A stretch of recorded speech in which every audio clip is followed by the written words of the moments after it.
ഫതാവൽ കുബ്ര രണ്ടാം ഭാഗം 18-ാമത്തെ പേജിൽ ബഹുമാനപ്പെട്ട ഇബ്നു ഹജർ റഹിമഹുല്ലാഹുവിനോട് ഖബറിന്റെ മുകളിലുള്ള നിർമ്മാണ പ്രവർത്തനങ്ങളെക്കുറിച്ച് മറ്റൊരവസരത്തിൽ ചോദിക്കപ്പെട്ട ചോദ്യവും അതിന്റെ മറുപടിയും നമുക്കൊന്ന് പരിശോധിക്കാം. വസുഇല റളിയല്ലാഹു അൻഹു മാ ഹുക്മു ബിനാഇൽ ഖുബൂരി ഖദ്റ മിക്മാകൈനി ഫഖത്ത് വഹൽ യജൂസു അഖ്ദു ഹിജാറത്തുൽ ഖുബൂരി സദ്ദി ഫത്ഹിൽ അഹദിൻ ഔ ലിബിനായി ഖബറിൻ.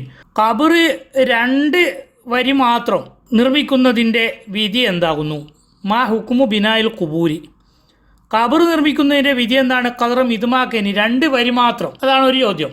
രണ്ടാമത് വഹൽ യജൂസു അഖ്ദു ഹിജാറത്തുൽ ഖുബൂരി സദ്ദി ഫത്ഹിൽ അഹദിൻ, ഖബറിൻ്റെ ഉള്ളിൽ ലഹദ് അഥവാ സൈഡ് തുറന്നുകൊണ്ട് മയ്യത്തിനെ ഖബറിൻ്റെ ഉള്ളിലേക്ക് വെക്കുന്ന സമ്പ്രദായമാണ് ലഹദ്. ഇൻഷാ അല്ലാഹ് നമുക്ക് പിന്നീട് വിശദീകരിക്കാം. ആ ലഹദ് അടക്കാൻ വേണ്ടി മറ്റൊരാളുടെ ഖബറിൽ നിന്നെടുത്ത കല്ല് ഉപയോഗിക്കാൻ പറ്റുമോ?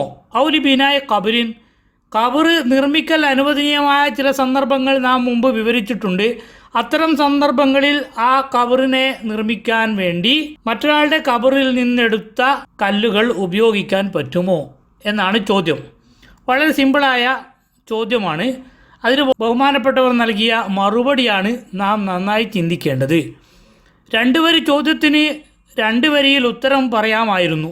പറ്റുമോ ഇല്ലയോ എന്ന ചോദ്യത്തിന് യെസ് ഓർ നോ പറയാൻ പറ്റിയ ഒബ്ജക്റ്റീവ് ടൈപ്പ് ചോദ്യമാണ്.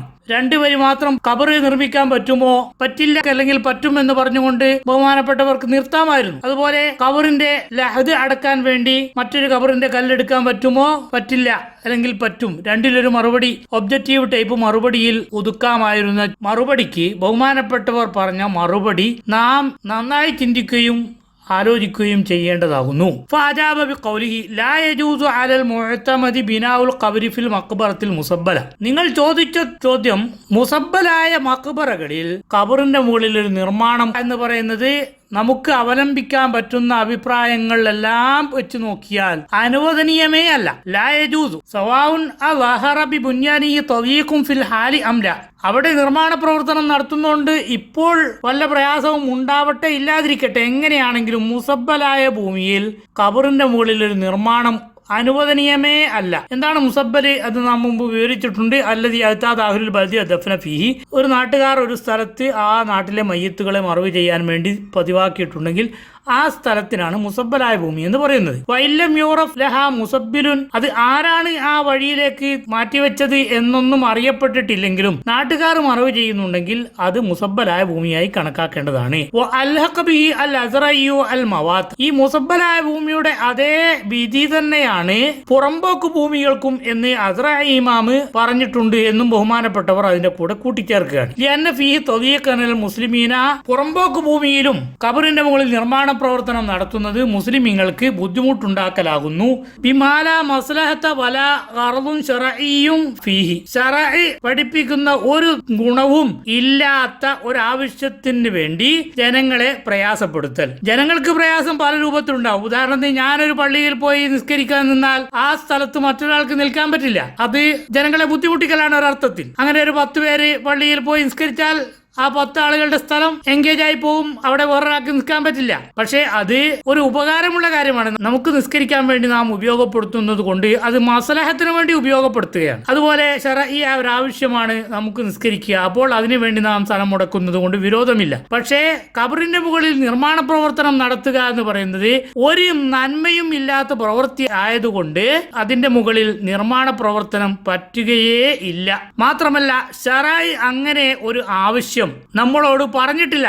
വലാ ഖർദുൻ ശറഇയ്യുൻ, ശറഇയായ ഒരാവശ്യവും ഇങ്ങനെ നിർമ്മാണ പ്രവർത്തനം നടത്തുന്നതിലില്ല. ബിഖിലാഫിൽ അഹ്യാഇ, ജീവിച്ചിരിക്കുന്നവർക്ക് വിരുദ്ധമായി.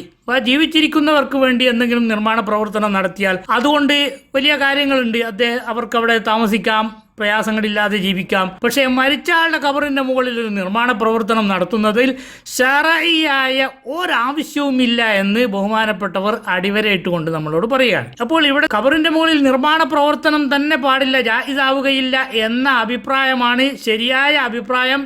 വഹുവ ഔജഹു മിൻ ഖൗലി ഗൈരിഹി യജൂസു വയുഹ്ദമു ബിലാ ഖിലാഫിൻ.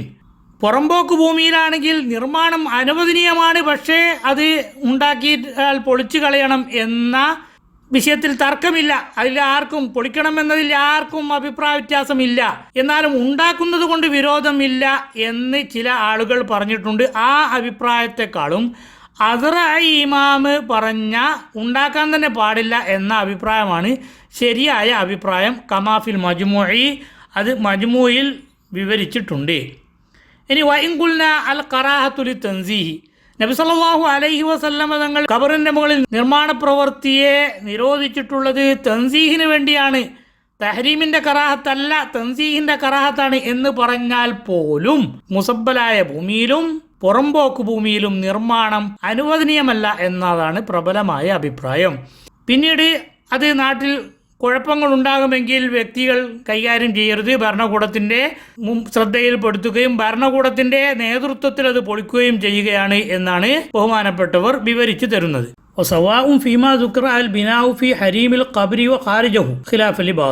ഈ പറഞ്ഞ നിർമ്മാണം പറ്റില്ല എന്ന വിഷയത്തിൽ ഖബറിൻ്റെ തൊട്ടടുത്ത് തന്നെ നിർമ്മിക്കുന്നതും അല്പം ദൂരെയായി നിർമ്മിക്കുന്നതും രണ്ടും ഒരേ ഹുക്കുമ് തന്നെയാകുന്നു, രണ്ടും നിഷിദ്ധം തന്നെയാകുന്നു എന്നതാണ് യാഥാർത്ഥ്യം. എന്നാൽ ചില ആൾക്കാർ പുറത്തുണ്ടാക്കുന്നതിന് ഖബറിൻ്റെ നേരെ മുകളിൽ ഉണ്ടാക്കുന്നതിൻ്റെ ഹുക്കുമ് അല്ല എന്ന് പറഞ്ഞിട്ടുണ്ട്.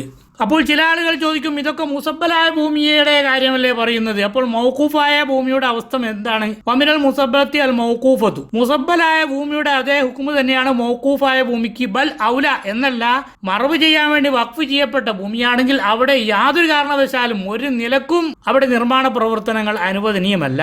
കാല സർക്കശിയു, ബഹുമാനപ്പെട്ട സർക്കശി ഇമാമ് പറഞ്ഞിട്ടുണ്ട്, വൽ ബിനാഉ ഫിൽ മഖാബിരി, പൊതു ശ്മശാനങ്ങളിൽ നിർമ്മാണ പ്രവർത്തനങ്ങൾ നടത്തുക എന്ന് പറയുന്നത് അംറുൻ ഖദ് അമ്മത്ത് ബിഹിൽ ബൽവ, വളരെ വ്യാപകമായി മാറിയ ഒരു വലിയ ദുരന്തമാകുന്നു. വലഖദ് തളാഅഫൽ ബിനാഉ ഹത്തന്തഖല ലിൽ മുബാഹാത്തി വശുഹ്റതി, ഖബറിൻ്റെ മുകളിലുള്ള നിർമ്മാണങ്ങൾ കൊണ്ട് പല സ്ഥലങ്ങളും വല്ലാതെ കുടുങ്ങിപ്പോയിട്ടുണ്ട്. അത് കേളി നടക്കുന്നതിൻ്റെയും പ്രശസ്തിയുടെയും മേൽ അറിയിക്കുന്ന രൂപത്തിലേക്ക്, അതിനുവേണ്ടി വരെ നിർമ്മാണ പ്രവർത്തനങ്ങൾ നടത്തുന്ന ഒരവസ്ഥയിലേക്ക് എത്തിപ്പോയിട്ടുണ്ട്. ഖബറുകളുടെ മുകളിൽ ഉണ്ടായ നിർമ്മാണ പ്രവർത്തനങ്ങൾ കൊണ്ടുണ്ടായ ദുരന്തങ്ങളെ വിവരിച്ചതിന് ശേഷം ബഹുമാനപ്പെട്ടവർ അതിൻ്റെ ഗൗരവം നമുക്ക് അറിയിച്ചു തരാൻ വേണ്ടി വലാ ഹൗല വലാ ഖുവത ഇല്ലാ ബില്ലാഹിൽ എന്ന ദിക്ർ ചൊല്ലുകയാണ്. അത്രയും ഗൗരവത്തിലാണ് ബഹുമാനപ്പെട്ടവർ ഈ വിഷയത്തെ നമ്മുടെ മുമ്പിൽ അവതരിപ്പിച്ചു തരുന്നത്. വലൈസ ഹാദാ ഖാസം ബി തുർബി മിസ്ർ, ഈ ഖബറിൻ്റെ മുകളിലുള്ള നിർമ്മാണ പ്രവർത്തനം എന്ന് പറയുന്നത് കേവലം മിസ്റിൽ മാത്രം ഒതുങ്ങി നിൽക്കുന്ന ഒരു ദുരന്തം അല്ല.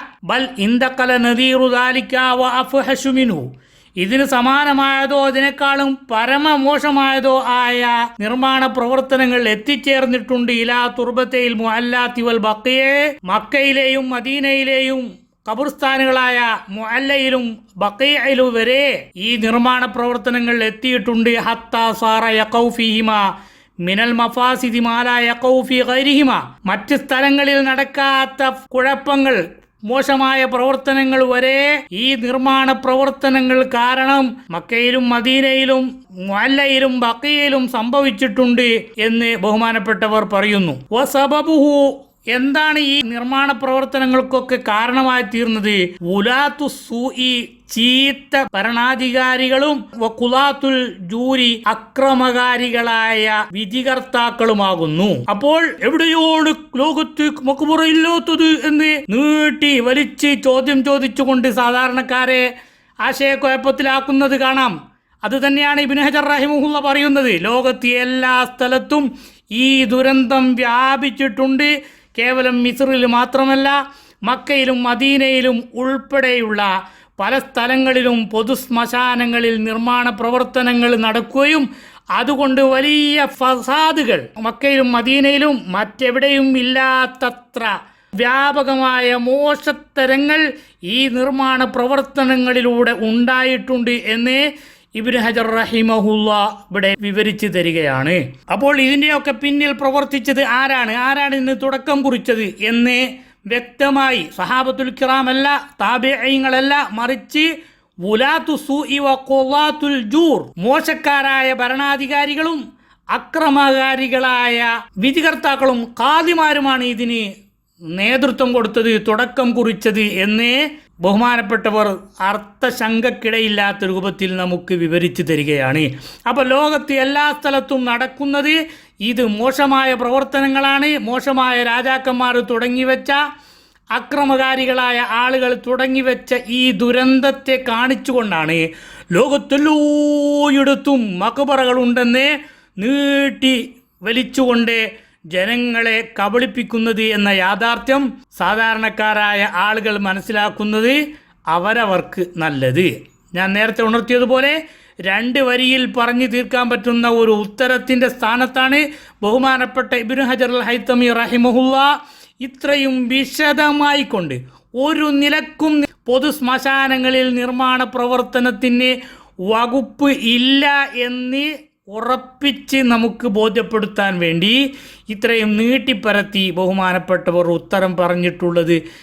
കിട്ടുന്ന അവസരങ്ങളിലൊക്കെ ഇത്തരം നിർമ്മാണ പ്രവർത്തനങ്ങളെ ഇല്ലാതാക്കാനും അതിനെ നിരുത്സാഹപ്പെടുത്താനും അതിൻ്റെ ഗൗരവം ജനങ്ങളെ അറിയിക്കാനുമാണ് ശാഫിഈ മദ്ഹബിലെ പ്രമുഖനായ പണ്ഡിതൻ ഇബ്നു ഹജർ അൽ ഹൈതമി റഹിമഹുല്ലാ ശ്രമിച്ചിട്ടുള്ളത് എന്നത് പരലോകത്തെക്കുറിച്ച് ചിന്തയുള്ള ആളുകൾ മനസ്സിലാക്കുകയും, എന്നാൽ ഇന്ന് നമ്മുടെ കൂട്ടത്തിൽ സമുദായ സംരക്ഷകരെന്ന വ്യാജേന പണ്ഡിത വേഷം ധരിച്ചുകൊണ്ട് ജനങ്ങളുടെ മുമ്പിൽ അവതരിപ്പിക്കുന്ന ചില പുരോഹിതന്മാർ ഇത്തരം ദുരാചാരങ്ങളെ പരിശുദ്ധ ദീനുൽ ഇസ്ലാമിൽ നിന്ന് അകറ്റാൻ വേണ്ടി മഹാനായ ഇബ്നു ഹജർ അൽ ഹൈതമി റഹിമഹുല്ലാ, ഇമാം നവവി റഹിമഹുല്ലാ തുടങ്ങിയ മഹത്തുക്കൾ കാണിച്ചതിന് നേരെ വിരുദ്ധമായ രൂപത്തിൽ ജനങ്ങളുടെ മുമ്പിൽ അവതരിപ്പിച്ചുകൊണ്ട് ഇത്തരം ദുരാചാരങ്ങളെ സമുദായത്തിൽ വ്യാപിപ്പിക്കാൻ ശ്രമിക്കുമ്പോൾ സത്യത്തിന്റെ വഴി തിരിച്ചറിയാൻ ഇത് തന്നെ ധാരാളം മതിയെന്ന് നാം മനസ്സിലാക്കുന്നു. പരലോകത്തെക്കുറിച്ച് ചിന്തിക്കുന്ന ആളുകൾ യാഥാർത്ഥ്യം മനസ്സിലാക്കുക.